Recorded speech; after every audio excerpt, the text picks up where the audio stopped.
بسم اللہ الرحمن الرحیم۔ السلام علیکم۔ آرٹیکل نمبر 22 قانون شہادت 1984۔ وہ واقعات جو واقعات متعلقہ کی تشریح کرنے یا ان کو پیش کرنے کے لیے ضروری ہیں۔ آرٹیکل نمبر 22 قانون شہادت۔ نمبر 1، وہ واقعات جو کسی واقعہ تنقید طلب یا واقعہ متعلقہ کی تشریح کرنے یا اس کو پیش کرنے کے لیے ضروری ہوں۔ نمبر 2، جو کسی واقعہ تنقید طلب یا واقعہ متعلقہ سے پیدا شدہ کسی قیاس کی تائید یا تردید کریں۔ نمبر 3، جن سے کسی ایسی شے یا ایسے شخص کی شناخت کا اثبات ہو۔ نمبر 4، جس کی شناخت واقعہ متعلقہ ہو، یا جو کسی واقعہ تنقید طلب یا واقعہ متعلقہ کے وقوع کے وقت اور مقام کا تعین کریں۔ تعین کے معنی مخصوص کرنا۔ نمبر 5، جن سے ان فریقین کا تعلق ظاہر ہو جن سے کوئی مذکورہ واقعہ ہوا ہو۔ نمبر 6، جہاں تک وہ مذکورہ فرض کے لیے ضروری ہوں واقعات متعلقہ ہیں۔ واقعہ کے معنی وقوع، حادثہ، سانحہ۔ تنقید کے معنی چھان بین کرنا، کھوج لگانا، تفتیش کرنا۔ تشریح کرنا کے معنی وضاحت کرنا تفصیل سے۔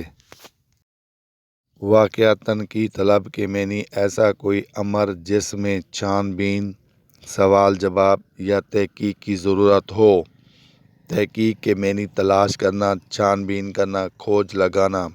واقعہ متعلقہ کے معنی ہر وہ واقعہ جس کے اثبات یا تردید سے واقف تنقید کے اثبات یا تردید پر اثر پڑے۔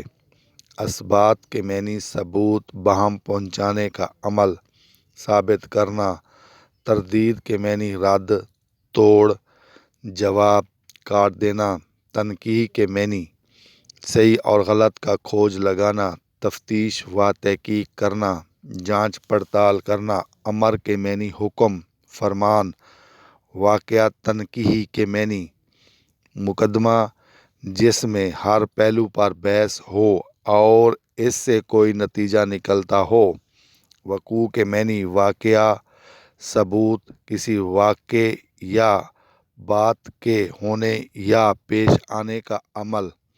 تحقیق کے معنی یقینی طور پر، واقعی طور پر بیان کرنا۔ قیاس کے معنی اپنے اندازے پر بہت زیادہ اعتبار کرنے والا، ذہن میں دو چیزوں کے درمیان موازنہ یا برابر کرنے کا عمل۔ فہم، سمجھ، تخمینہ، اندازہ، خیال، گمان، فکر، سوچ، جانچ۔ شناخت کے معنی پہچان، آگاہی، جان پہچان۔ فریقین کے معنی دو گروہ، دو طبقے۔